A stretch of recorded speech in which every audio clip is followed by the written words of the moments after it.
Welcome to this talk. Thank you for coming here and listening to me.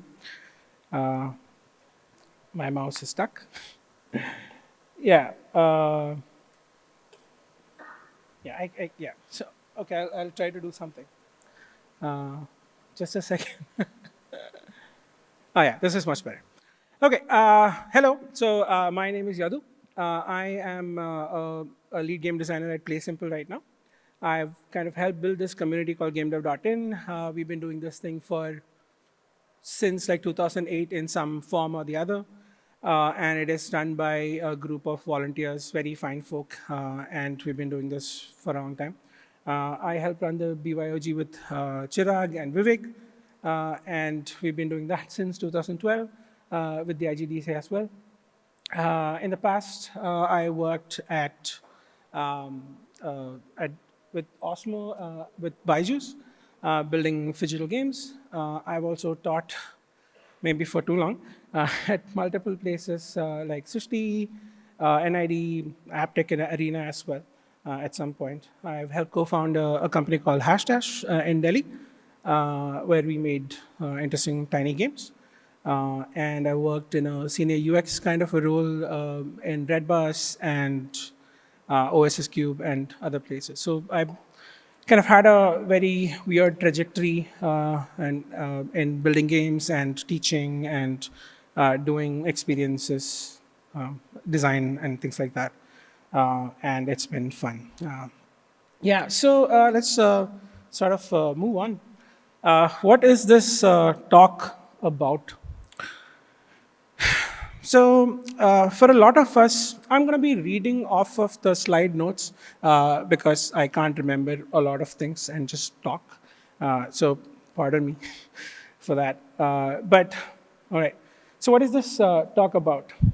For a lot of us, the need to be creative and free to do things we want in our lives is what kind of drives us and sort of gives us purpose. What keeps me sane and probably alive is the fact that I can express my ideas through this wonderful medium. And whenever people ask me about what I do, I tell them I try to make games. And that is somewhat true because it is a process of constant learning and discovery for me. And I feel that I'm always more focused towards learning than finishing a single project. If you look at my HIO profile, or if you ask any of my friends, they'll tell me that, yeah, Yadu was probably making a prototype, and he's probably never going to finish that. Uh, so, where am I going with this? So, what is this talk about? So, the idea is that it is one way to approach learning, growing, and sort of building towards building interesting things. Yeah, so that's kind of what this is about. It is a bit vague by design. And so let's jump in. Yeah, how do I make games? So I get asked this question a lot, being in a design school teaching games. That is kind of expected, I guess. So whenever folks have asked me this question about how to make games, I end up telling them, like my answer is generally learn by making them. This seems to have worked great in classrooms because we were going to do just that. We were going to make games anyway, so it was kind of obvious. Uh, uh, but that was not necessarily the case with people who have kind of who asks you this like online or something. So my usual process with people who ask me this, who reach out to me and ask about stuff like this, hey, how do I make a game? I essentially basically spend time with them, spend a couple of hours talking to them, talk to them one-on-one, and sort of assess where they are in terms of skill, understanding, and their capabilities. And then sort of try to help them by forming sort of multiple paths or choices for them to take, essentially to kind of give them a clear, actionable choices, and then it is essentially kind of up to them. So what I'm trying to say is that let's assume that somebody comes to me and says, hey, I want to make a game. And I'm like, oh, like, what do you do? Who are you? Like, what have you been up to? What kind of skill sets do you have? What have you been up to now? What are you playing? So my kind of goal is to sort of understand what this person is, where they're coming from, what their motivations are, what their capabilities are, what their skill sets are, and essentially try to understand if the kind of things that they're trying to achieve is even possible in the place that they are, and then possibly give them some options and tell them, hey, maybe do this and not that. Or if you want to do that eventually, maybe take this route and try to kind of build your capabilities towards that.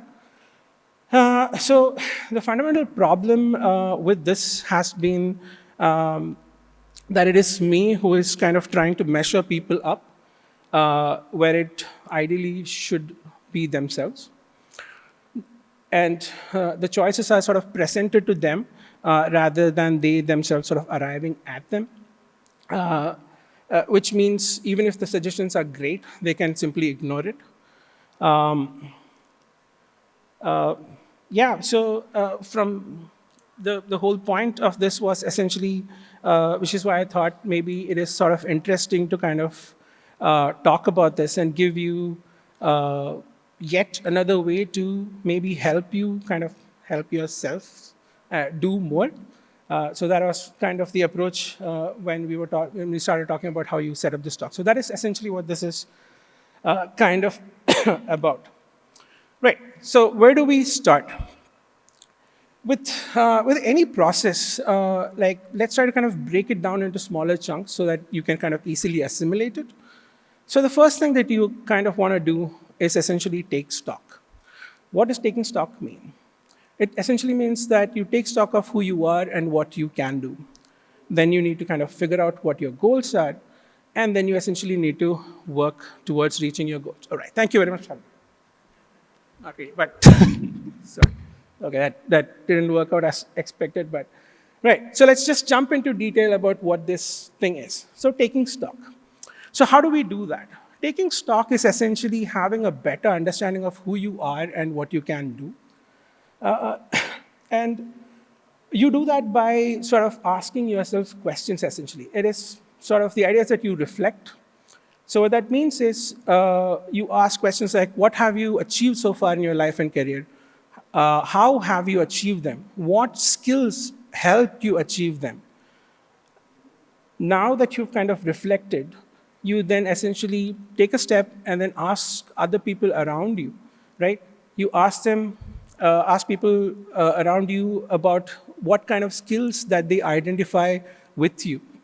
You ask questions like, and essentially what it does is it helps you to see that you may not have been aware of certain skills that you already have.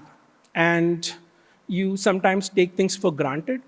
So the idea is to kind of ask others and ask yourself and then take stock of what kind of skills that you have, essentially making a list. Right, so what's so great about taking stock?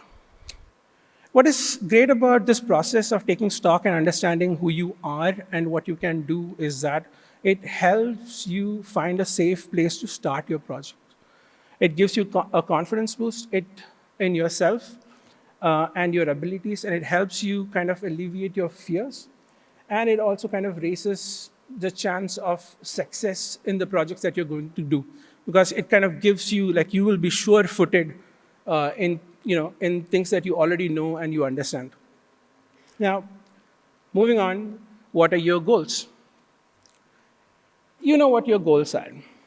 It could be a game that kind of makes you $1 million, or it could be spending a weekend with your child making a game with her. Whatever your goals are, now that you've kind of taken stock of your abilities and skills, you can kind of start thinking about how to achieve these goals. But at this point, I want to look at 3 more things before we actually kind of go and start on your project. Sorry. Yeah, so yeah, here is where I would want to stop and kind of show you a video. It's a small 2-minute video. It won't take too much time. I have so much time. So no, I'll do that, yeah. So this is a video by Ira Glass. How many of you know Ira Glass and have seen this video? It's called The Gap. Nobody has? What? Okay. Hold on. Let me just, let me see if I can get this to work. Nobody tells people who are beginners, and I really wish somebody had told this to me, is that all of us who do creative work, like, we get into it, and we get into it because we have good taste. But it's like there's a gap that for the first couple of years that you're making stuff, what you're making isn't so good, okay? It's not that great. It's trying to be good. It has ambition to be good, but it's not quite that good. But your taste, the thing that got you into the game, your taste is still killer. And your taste is good enough that you can tell that what you're making is kind of a disappointment to you. You know what I mean? A lot of people never get past that phase. A lot of people at that point, they quit. And the thing I would just like say to you with all my heart is that most everybody I know who does interesting creative work, they went through a phase of years where they had really good taste. They could tell what they were making wasn't as good as they wanted it to be. They knew it felt short. It didn't have this special thing that we wanted it to have. And the thing I would say to you is everybody goes through that. And for you to go through it, if you're going through it right now, if you're just getting out of that phase, you got to know it's totally normal. And the most important possible thing you could do is do a lot of work. Do a huge volume of work. Put yourself on a deadline so that every week or every month you know you're going to finish one story. Because it's only by actually going through a volume of work that you're actually going to catch up and close that gap. And the work you're making will be as good as your ambitions. In my case, like I took longer to figure out how to do this than anybody I've ever met. It takes a while. It's going to take you a while. It's normal to take a while, and you just have to fight your way through that. Okay? So this was a quote from Ira Glass, who was doing a radio interview, and he's talking about essentially like how all of you have great taste and you kind of know what great games are. In his case, he was talking about storytelling and writing stories. And he's saying that essentially you know what good stuff is, and you kind of know what or how kind of you always, the things that you make, you kind of feel that it's just not quite there yet. So, which is exactly what he's saying, which is great. So you know what is great, and we've all played games since we were children, uh, on your consoles and on your PCs and now on your phones. And and you aspire to build great things as well. So to close this gap, Ira Glass says, do more work, which is great, which is, I think, the same too. So, but to do more work to close that gap, what we need to do is to kind of recognize and kind of critically understand where you are also falling short. Like you kind of need to know what your shortcomings are as well for you to close that gap, right? All right. Uh, Sorry, I think, yeah, this was the video. Right. So knowing what is great is like half the work. Uh, how do we get to know them deeply? This is just Figma explorations of things, which was zoomed in. You can't see what it is. All right. So how do we kind of like you know what is great, but then how do you get into that space? How do you understand and break down those great works? You kind of get into that. We do that by doing you do that by deconstructing them. We do that because to know them better, you need to kind of critically break them down, critically play and break them down into its components. What that means essentially is that when you're playing, you need to kind of see with a different kind of an eye of a designer, and kind of understand what goes into the kind of making those games, and essentially break them into smaller components. This is also one of the fundamental skills that new designers should be kind of looking to build in themselves. So when you break them down to its components, you'll be able to see how achievable building a game for you is as well with your skill set. So if you take a big game and break it down, you will see that, oh, it requires so and so components. Am I able to kind of build these things? Am I able to design such a complicated system? Do I have the skill sets? If no, what do I do to kind of get towards that direction? So when you're doing deconstructs, if frameworks like the MDA help you, use that. Look at the mechanics. Look at how games, how the games work. Look at it in different situations. Look at the core loops. Look at the meta. Look at the economy. Look at the dynamics. How the same mechanics work in different situations and in relation with other mechanics. Look at the aesthetics. What emotions does the game evoke and when? How are they engineered? Is it visual? Is it like oral? Is it mechanical? Does a mechanic evoke an emotion in you? Yeah? Look at the flows, look at the user journeys, look at all the player touch points, look at the interfaces, look at the animations, look at the micro animations, look at all the UX. So when you break them down, you will really understand what is possible for you to build. It also gives you a great skill to see different games in different ways, and you will understand them much, much better. So this is something that you want to kind of look at. So we've looked at understanding that gap, you know your goals, and you kind of broken down those things, and then now you're kind of working towards them. Another thing that is kind of fundamental and usually helpful is to be like Mr. T, being T-shaped. So what that kind of means is that you ideally should double down on the things that you know. Remember, we took stock, right? We took stock at the beginning. You know what you're good at, right? Double down on those things and kind of grow deeper, grow like vertically or vertically or deeper, either ways works. At the same time, kind of try to grow horizontally as well with your skills. So it's really interesting, right? Like to finish even the tiniest of projects, you need to be a T-shaped individual. In fact, you kind of have to. So all the games that I've built, like it's very interesting to see that if you built even a tiny game and if you had to kind of put it out on the store, you had to kind of go through a process. You had to do so many things to kind of get it across the sort of finish line.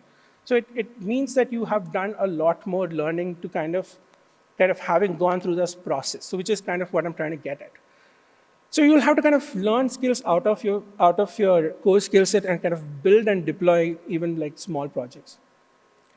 So what is kind of great about this is that eventually when you kind of tackle your white whale, you will have like a greater understanding of how things work, and which will kind of enable you to kind of better communicate with your crew and kind of navigate turbulent seas.